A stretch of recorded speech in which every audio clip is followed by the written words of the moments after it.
Shalom. Apa kabar kalian hari ini? Kakak pengasuh yakin semua dalam keadaan baik-baik saja. Walaupun di tengah pandemi COVID-19 ini, kakak tetap bersyukur untuk Tuhan karena Tuhan begitu baik. Tuhan sudah menjaga katong dalam 1 minggu ini.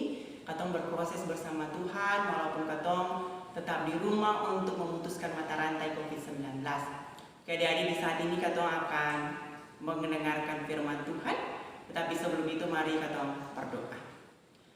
Tuhan Yesus yang baik, kami bersyukur untuk kasih setiamu. Terima kasih untuk Tuhan penjagaanmu, pernaunganmu bagi hidup dan kehidupan kami.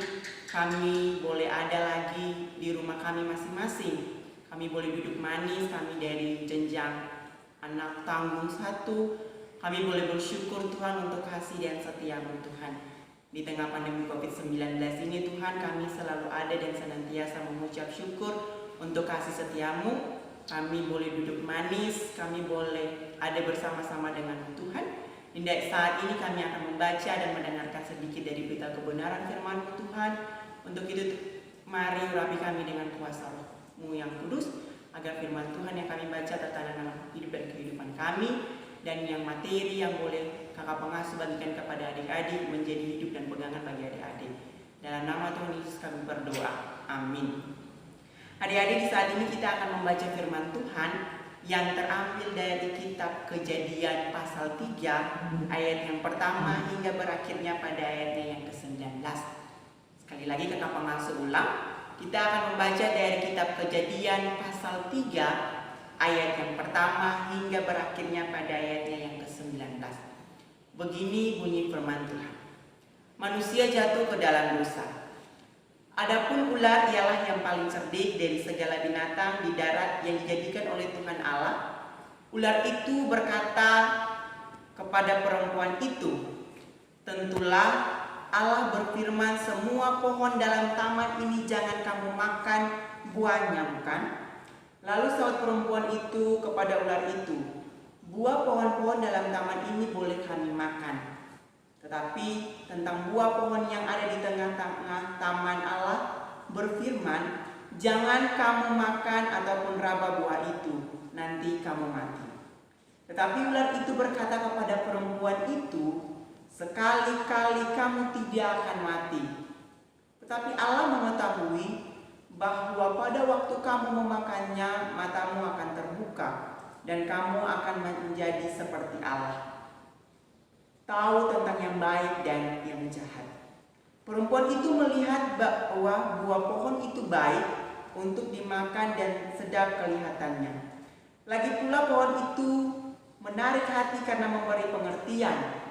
Lalu ia mengambil dari buahnya dan dimakannya, dan diberikannya juga kepada suaminya yang bersama-sama dengan dia. Dan suaminya pun memakannya. Maka terbukalah mata mereka berdua dan mereka tahu bahwa mereka telanjang. Lalu mereka menyemat daun pohon ara dan membuat cawat. Ketika mereka mendengar bunyi langkah Tuhan Allah yang berjalan-jalan dalam taman itu pada waktu hari sejuk, bersembunyilah manusia dan istrinya itu terhadap Tuhan Allah di antara pohon-pohon dalam taman. Tetapi Tuhan Allah memanggil manusia itu dan berfirman kepadanya, "Di manakah engkau?" Ia menjawab, "Ketika aku mendengar bahwa engkau ada dalam taman ini, aku menjadi takut karena aku telanjang, sebab itu aku bersembunyi." Firman-Nya, "Siapakah yang memberitahukan kepadamu bahwa engkau telanjang? Apakah engkau makan dari buah pohon yang kularang engkau makan itu?" Manusia itu menjawab, "Perempuan yang kau tempatkan di sisiku, dialah yang memberi dari buah pohon itu kepadaku, maka aku makan." Kemudian berfirmanlah Tuhan Allah kepada perempuan itu, "Apakah yang telah kau perbuat ini?" Jawab perempuan itu, "Ular itu ia memperdayakan aku, maka aku makan." Lalu berfirmanlah Tuhan Allah kepada ular itu, "Karena engkau berbuat demikian, terkutuklah engkau di antara segala ternak dan di antara segala binatang hutan. Dengan perutmu lah engkau akan menjalar dan debu tanahlah kau makan seumur hidupmu. Aku akan mengadakan permusuhan antara engkau dan perempuan ini, antara keturunanmu dan keturunannya. Keturunannya akan meremukkan kepalamu dan engkau akan meremukkan tumitnya. Firman-Nya kepada perempuan itu, supaya susah payahmu waktu mengandung akan berbuat sangat banyak. Dengan kesakitan engkau akan melahirkan anakmu, namun engkau akan berahi kepada suamimu dan ia akan berkuasa atasmu. Lalu firman-Nya kepada manusia itu, karena engkau mendengar perkataan istrimu dan telah makan dari buah pohon yang telah kuperintahkan kepadamu, jangan makan daripadanya, maka terkutuklah tanah karena engkau dengan bersusah payah engkau akan mencari rezekimu dari tanah seumur hidupmu. Semak duri dan rumput duri yang akan dihasilkannya bagimu dan tumbuh-tumbuhan di padang akan menjadi makananmu.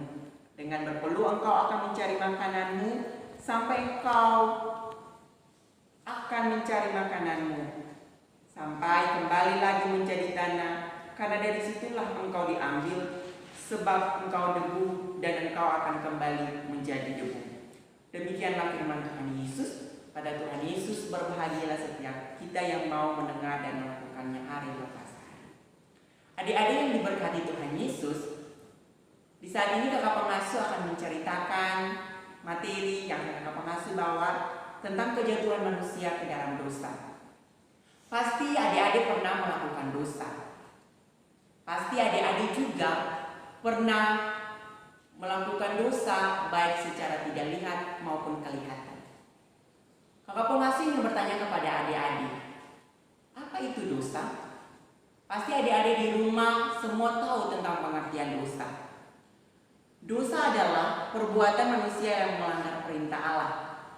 Dalam Kamus Besar Bahasa Indonesia, dosa adalah perbuatan yang melanggar hukum Tuhan atau agama. Pada cerita sebelumnya, pasti teman-teman atau kakak-kakak pengasuh boleh menceritakan dengan dari yang pertama, penciptaan Tuhan Yesus, yang kedua manusia dari Taman Eden, dan yang ketiga manusia jatuh ke dalam dosa.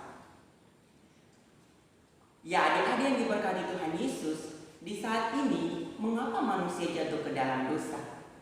Pasti adik-adik akan bertanya, mengapa sampai Adam dan Hawa, dalam hal ini manusia yang pertama adalah Adam dan Hawa, jatuh ke dalam dosa? Yang pertama, manusia melanggar perintah Allah atau manusia melawan Allah dengan memakan buah dari pohon yang dilarang, pohon pengetahuan yang baik dan yang jahat. Adik-adik, mengapa melanggar perintah Allah dan memakan buah tersebut?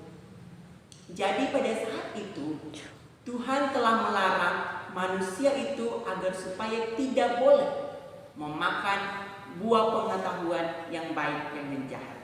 Adik-adik, dalam Alkitab saat ini Tuhan tidak menyuruh manusia untuk tidak boleh memakan buah yang baik, tetapi Tuhan menyuruh untuk memakan buah itu, tetapi tidak boleh memakan buah yang jahat. Adik-adik yang diberkati Tuhan, manusia jatuh ke dalam dosa itu karena godaan iblis. Adik-adik pasti tahu dalam bacaan tadi, manusia jatuh ke dalam dosa itu karena ular merupakan jelmaan iblis. Untuk itu manusia itu dapat digoda oleh iblis.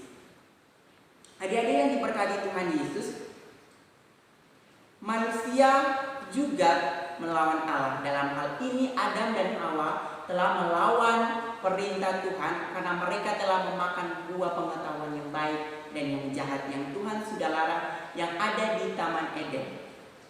Adik-adik yang Tuhan Yesus kasihi, manusia yang jatuh ke dalam dosa manusia yang jatuh ke dalam dosa, Allah tidak tinggal diam dan membiarkan manusia begitu saja. Allah pun mulai mengambil tindakan. Allah datang kepada manusia itu. Pada ayatnya yang ke-8 di saat ini Alkitab berkata, ketika mereka mendengar bunyi langkah Tuhan Allah yang berjalan-jalan dalam taman itu pada waktu hari sejuk, bersembunyilah manusia dan istrinya itu terhadap Tuhan Allah di antara pohon-pohon dalam taman. Jadi ketika manusia itu melakukan dosa, Allah tidak saja tinggal diam, tetapi Allah datang mencari manusia yang jatuh ke dalam dosa. Yang kedua, dari jawaban manusia ini Allah meminta pertanggungjawaban. Jadi ketika manusia melakukan dosa, Allah datang kepada manusia itu untuk bagaimana mereka dapat mempertanggungjawabkan kesalahan yang dibuat oleh mereka. Di sini mereka berdua saling menyalahkan. Adam menyalahkan Hawa karena Hawa telah memberikan buah pengetahuan yang baik dan yang jahat itu kepada Adam untuk memakannya. Nah, adik-adik sekalian, sama seperti adik-adik melakukan kesalahan, pasti adik-adik dimarahi oleh orang tua, bukan? Ketika adik-adik melakukan kesalahan, adik-adik melakukan dosa, adik-adik melawan orang tua, adik-adik melawan papa dan mama, adik-adik melawan orang yang lebih tua daripada kita, itu merupakan dosa. Karena adik-adik telah melanggar dan melakukan perbuatan dosa. Adik-adik ketika melakukan perbuatan dosa, adik-adik tidak bisa lari dari perbuatan dosa yang adik-adik lakukan. Tetapi adik-adik dapat mempertanggungjawabkan dosa yang adik-adik lakukan, baik terhadap mama, baik terhadap kakak pengasuh, baik terhadap papa, baik terhadap kakak, baik terhadap teman-teman. Adik-adik yang diberkati oleh Tuhan Yesus, ketika manusia jatuh ke dalam dosa, hubungan antara manusia dengan Allah jadi putus. Jadi pada akhirnya Allah memberikan kesempatan bagi manusia untuk mengalahkan iblis. Adik-adik yang diberkati Tuhan Yesus, ketika adik-adik melakukan dosa, pasti adik-adik dihukum oleh orang tua, baik mama, papa, atau siapa saja yang adik-adik melakukan dosa. Sama halnya dengan Adam dan Hawa. Adam dan Hawa diberikan hukuman oleh Allah, baik Adam, Hawa, ataupun ular. Allah memberikan hukuman yang pertama kepada ular. Pada ayatnya yang ke-14, kakak pengasuh baca, lalu berfirmanlah Tuhan Allah kepada ular itu, karena engkau berbuat demikian, terkutuklah engkau di antara segala ternak dan di antara segala binatang hutan. Dengan perutmu lah engkau akan menjalar, dan debu tanahmu lah akan kau makan seumur hidup. Itu adalah hukuman yang diberikan Allah kepada ular. Selanjutnya, bukan saja ular, tetapi Allah memberikan hukuman kepada Hawa. Pada ayat yang ke-16, kita lihat pada ayat yang ke-16, firman-Nya kepada perempuan itu, susah payahmu, waktu mengandung akan kubuat sangat banyak, dengan kesakitan engkau akan melahirkan anakmu, namun engkau akan berahi. Dengan kesakitan engkau melahirkan anakmu, namun engkau akan berahi kepada suamimu dan ia akan berkuasa atasnya. Itu adalah hukuman yang diberikan Tuhan Allah kepada Hawa. Selanjutnya, Allah memberikan hukuman juga kepada Adam. Pada ayat yang ke-19, adik-adik bisa lihat, dengan berpeluh engkau akan mencari makananmu sampai engkau kembali lagi menjadi tanah. Karena dari situlah engkau diambil. Sebab engkau debu dan engkau akan kembali menjadi debu. Itu hukuman yang diberikan Tuhan Allah kepada ular, kepada Adam maupun kepada Hawa. Masing-masing diberi hukuman dengan masing-masing punya tugas tentang menjawab. Jadi adik-adik, terhadap kesalahan yang dilakukan oleh manusia, dan walaupun manusia telah jatuh ke dalam dosa, manusia itu tidak langsung mati atau meninggal. Tetapi atas dosa dan pelanggaran yang dilakukan oleh manusia, sehingga hubungan relasi antara manusia manusia dengan Allah itu menjadi terputus. Ya, adik-adik yang diberkati oleh Tuhan Yesus Kristus, mendengar cerita firman Tuhan yang kakak pengasuh bawa tadi tentang manusia jatuh ke dalam dosa, itu ada pun hukuman yang diberikan Allah kepada manusia. Sama halnya, contohnya ketika orang tua menyuruh adik-adik, pasti adik-adik ada yang malas, pasti adik-adik ada yang bilang sabar dulu, tunggu dulu. Ketika adik-adik boleh bermain game, itu adik-adik telah melakukan dosa. Sama halnya juga ketika adik-adik pergi ke sekolah minggu, orang tua memberikan persembahan kepada adik-adik. Tetapi persembahan itu adik-adik berbagi dengan pondok. Itu sama halnya adik-adik telah melakukan dosa. Untuk itu, adik-adik dengan melakukan dosa itu adik-adik harus mempertanggungjawabkan. Sama halnya tadi dengan Adam dan Hawa. Adam dan Hawa ketika melakukan dosa mereka harus mempertanggungjawabkan. Ketika Tuhan datang kepada Adam dan Hawa, mereka bersembunyi. Tetapi mereka sangat ketakutan karena Tuhan telah mengetahui dosa dan perbuatan yang mereka lakukan. Adik-adik yang diberkati oleh Tuhan Yesus, adik-adik telah mendengar cerita tentang manusia jatuh ke dalam dosa. Pasti adik-adik tidak mau melakukan dosa. Tetapi manusia ini tidak luput daripada dosa maupun kesalahan. Tetapi Tuhan datang dan memberkati adik-adik untuk adik-adik terus tumbuh dan terus berkembang untuk memberitakan Injil. Adik-adik yang diberkati oleh Tuhan Yesus Kristus, setidaknya adik-adik harus mengakui ketika adik-adik melakukan dosa. Ketika adik-adik melakukan perintah melawan orang tua, perintah papa dan mama, perintah kakak, orang yang lebih tua, tetapi adik-adik harus bertanggung jawab atas dosa yang adik-adik lakukan. Adik-adik tidak boleh meninggalkan dan adik-adik tidak boleh menyalahkan orang lain atas dosa adik-adik sendiri. Tetapi adik-adik harus bertanggung jawab atas perbuatan yang adik-adik lakukan. Adik-adik harus bisa menilai mana yang baik, mana yang jahat, mana yang adik-adik bisa melakukan dan mana adik-adik yang tidak bisa adik-adik lakukan. Sehingga hubungan dengan orang tua siapa saja tetap baik saja, terutama hubungan dengan Tuhan tetap terjaga. Semoga Tuhan Yesus menolong katong semua. Katong akan ada dalam doa penutup. Katong berdoa. Terima kasih Bapa, terima kasih Yesus, terima kasih Roh Kudus untuk penyertaan-Mu Tuhan.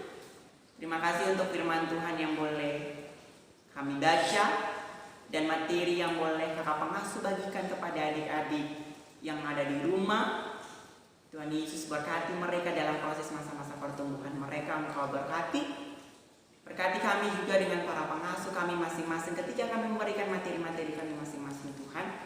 Engkau berkati firman Tuhan yang kami baca, materi yang hamba sampaikan, biarlah menjadi pedoman hidup dan kehidupan bagi anak-anak ini.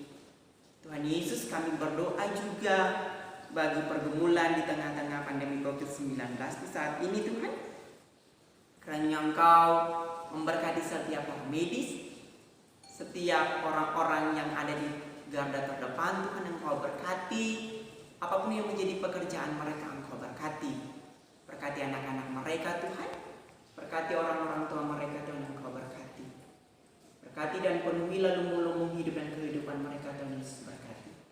Berkati juga adik-adik ini yang baik di rumah, yang sedang melakukan ibadah sekolah minggu Tuhan Yesus, Engkau berkati.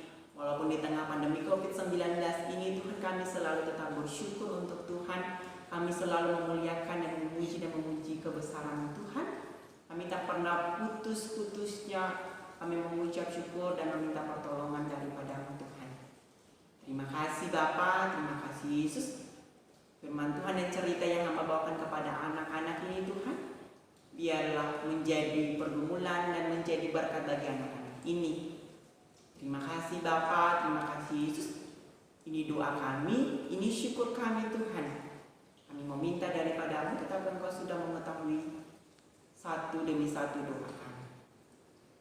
doa ini bercampur salah dan dosa Tuhan, karena kami naikkan doa ini hanya dengan satu nama, Tuhan dan Juru Selamat. Amin.